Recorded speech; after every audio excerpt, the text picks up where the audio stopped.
Kozhikode Vadakara sand ബാങ്ക്സിൽ തോണി മറിഞ്ഞ ഒരാളെ കാണാതായി. പുറങ്കരയിൽ നിന്ന് മത്സ്യബന്ധനത്തിന് പോയ സുബൈറും മകൻ സുനീറുമാണ് തോണി മറിഞ്ഞ അപകടത്തിൽപ്പെട്ടത്. മകൻ സുനീർ നീന്തി രക്ഷപ്പെട്ടു. സലാം മുഹമ്മദ് വിവരങ്ങൾ നൽകും. സലാം, എപ്പോഴാണ് ഈ അപകടം ഉണ്ടായത്? ഇവർ രണ്ടുപേർ മാത്രമാണോ അപകടത്തിൽപ്പെട്ടത്?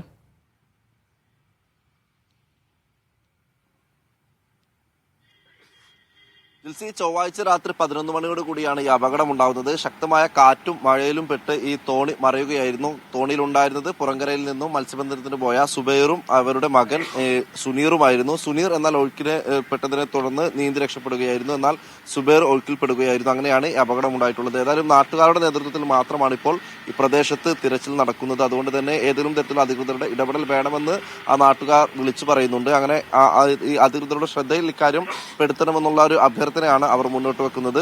അതുകൊണ്ട് തന്നെ ഇനി ഒരുപക്ഷെ അധികൃതരുടെ സഹായത്തോടു കൂടിയുള്ള ഒരു തെരച്ചിൽ നടന്നാൽ മാത്രമേ ഈ സുബൈറിനെ രക്ഷിക്കാനാകൂ എന്നുള്ളതാണ് അവിടെ നിന്നും നമുക്ക് ലഭിക്കുന്ന വിവരം. ഏതായാലും രാത്രി 11 മണിയോട് കൂടി ആണ് അപകടം ഉണ്ടാകുന്നത്. അതേ തുടർന്നാണ് മകൻ, അതായത് ഒപ്പമുണ്ടായിരുന്ന മകൻ സുനീർ രക്ഷപ്പെടുകയും സുബൈർ ഒഴുക്കിൽപ്പെടുകയുമായിരുന്നു. ഈ മിനി ഗോവയ്ക്ക് സമീപത്തുള്ള കടലും പുഴയും ചേരുന്ന ഒരു സ്ഥലത്ത് വെച്ചാണ് ഈ അപകടം ഉണ്ടായത്. ശക്തമായ കാറ്റിൽപ്പെട്ടാണ് തോണി മറിഞ്ഞതെന്നാണ് രക്ഷപ്പെട്ട സുനീറും പറയുന്നത്. ഏതായാലും ഇപ്പോൾ നാട്ടുകാരുടെ നേതൃത്വത്തിൽ തിരച്ചിൽ നടക്കുകയാണ്. ഒരുപക്ഷെ അധികൃതരുടെ ഇടപെടൽ എത്രയും പെട്ടെന്നുണ്ടായാൽ സുബൈറിനെ രക്ഷിക്കാനാകുമെന്നാണ് ഈ അവിടെയുള്ള നാട്ടുകാർ നമ്മോട് പറയുന്നത്. ശരി, സലാം മുഹമ്മദാണ് വിവരങ്ങൾ നൽകിയത്.